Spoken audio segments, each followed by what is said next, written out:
नमस्कार।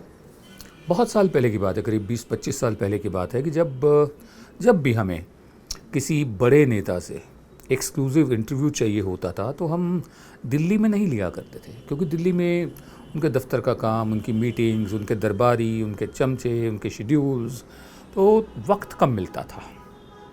हमारी तरकीब ये होती थी कि इनका जो दौरा कहाँ हो रहा है, इनके टूर्स कहाँ लग रहे हैं, वो पता कीजिए। और जहाँ जहाँ जाते हैं भारत में, और अगर दूर दराज इलाके में जाते हैं तो हम वो इलाका चुनते थे, और वहाँ सर्किट हाउस में जब ये होते थे तो वहाँ पर हम इंटरव्यू करते थे। अब इसकी वजह ये होती थी कि इन लोगों को, ये एमपीज़ हों या मंत्री वगैरह हों, इन लोगों को आदत है दरबार लगाकर बोलने की। और जब ये दूर दराज इलाके में होते थे, किसी सर्किट हाउस में होते थे, तो शाम के वक्त ये अकेले पड़ जाते थे। उस तरह का दरबार नहीं होता था जैसा दिल्ली में इनके घरों में लगा करता था। तो उस वक्त ये खुल कर बोलते थे और हम भी बहुत कुछ इनसे उगलवा भी लेते थे। आप समझ रहे हैं मेरी बात ना, कि मतलब उनको आदत नहीं है अकेले रहने की, उनको आदत है दरबारियों की, उनको आदत है शान शौकत की, उनको आदत है सुविधाओं की। अब ऐसे में उनसे कह दिया जाए कि भाई आपकी गाड़ी से लाल बत्ती हटा दी जाती है, गाड़ी भी हटा दी जाती है, जैसे बाकी नागरिक सफ़र करते हैं, आप भी डीटीसी की बस में या बीईएसटी की बस में या जिस शहर की जो भी बस हो, ख़ासकर एमपीज़ के लिए तो डीटीसी की बस ही हम कहेंगे, डीटीसी की बस में सफ़र कीजिए। वो चौंक जाएंगे कि ये हिम्मत कैसे हो रही है इस शख्स की ये कहने में कि हम डीटीसी की बस में सफ़र करें, हम एमपी हैं।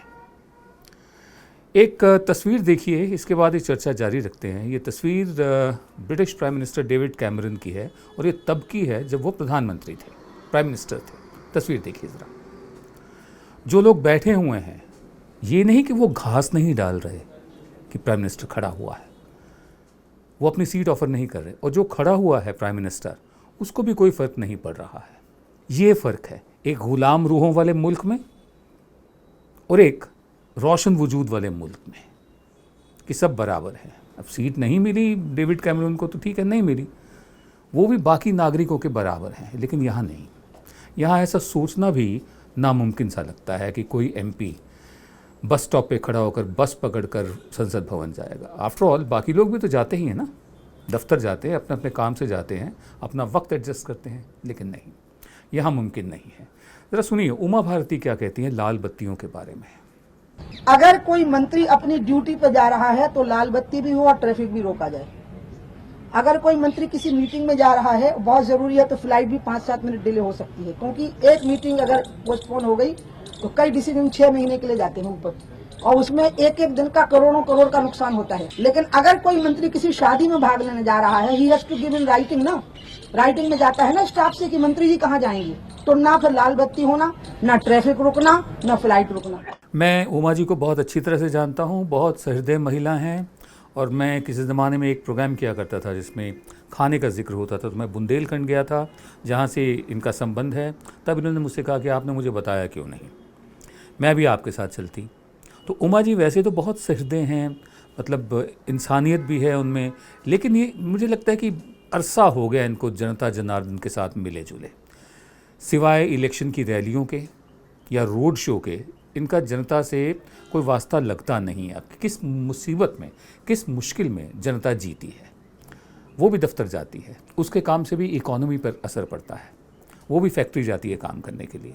जितने भी लोग जाते हैं अपने अपनी फैक्ट्रियों में, दफ्तरों में, वो भी पूरा इकॉनमी को कंट्रीब्यूट कर रहे हैं। और उमा जी ने ये नहीं बताया कि चलिए शादी को तो मैं समझ सकता हूँ कि वहाँ लाल बत्ती की ज़रूरत नहीं है, जो जितनी सभाओं में एमपीज़ चीफ गेस्ट बनते हैं, मुख्य अतिथि बनते हैं, जितने सेमिनार्स वो अटेंड करते हैं, जितने उद्घाटन वो करते हैं, क्या तब भी लाल बत्ती रहेगी या नहीं रहेगी?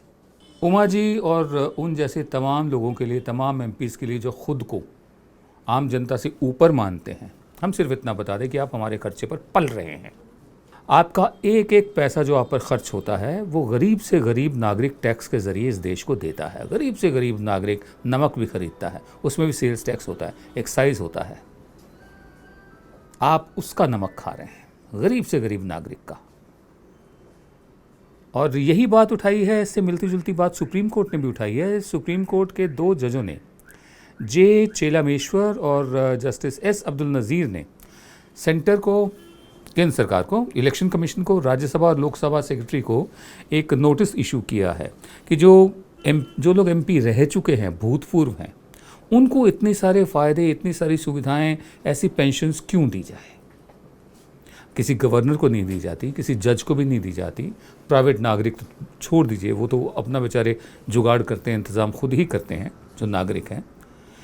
एक्स एमपीज़ जो हैं उनको इतनी सुविधाएं क्यों दी जाए? मैं आपको थोड़ा सा सुना दूं। 80 ये एक एनजीओ है लोक प्रहरी, ये उसने पिटिशन फाइल की थी। उसका कहना है कि 80% एमपी तो करोड़पति हैं, ये जो डिक्लेयर करते हैं एसेट्स, उसके मुताबिक उन 80% एमपीज़ जो हैं, जब वो एमपीज़ नहीं रहते उनको इस सब की ज़रूरत नहीं होती। जैसे बड़े किसानों को, अमीर किसानों को, बड़े बड़े ज़मींदारों को सब्सिडी की ज़रूरत नहीं होती, तो इसी तरह एमपीज़ को भी ज़रूरत नहीं है। तो ये एक नोटिस इशू किया है।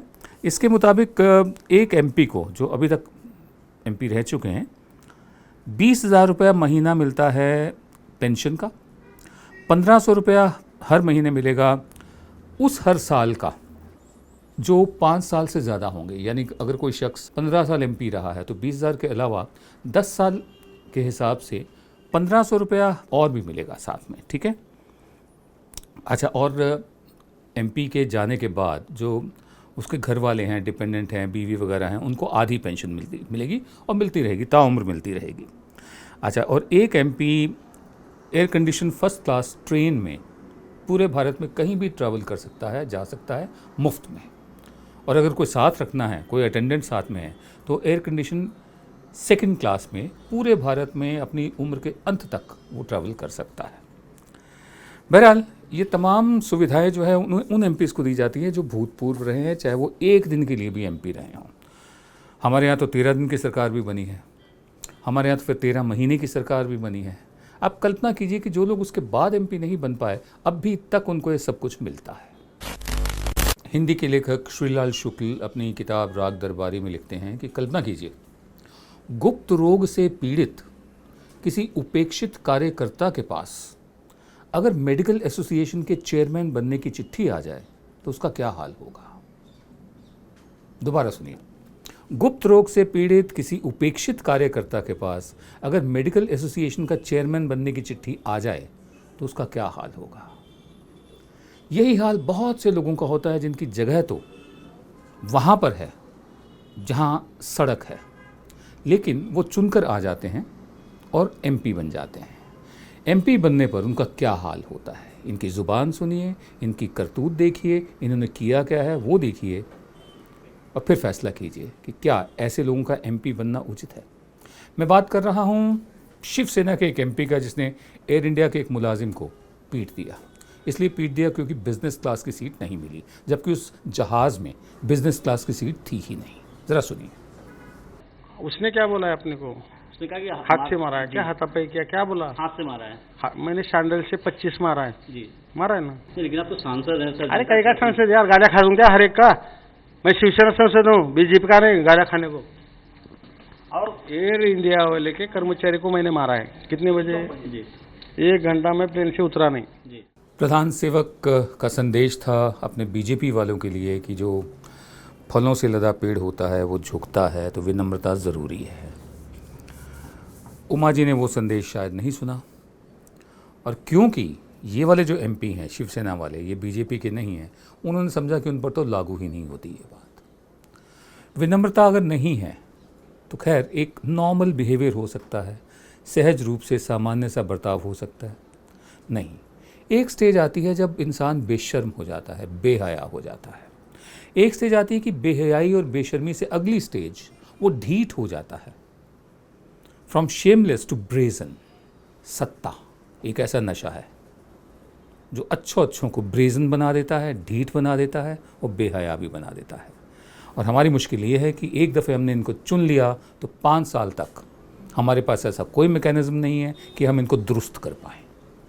कुछ तो होना चाहिए। आप देख रहे हैं जन की बात।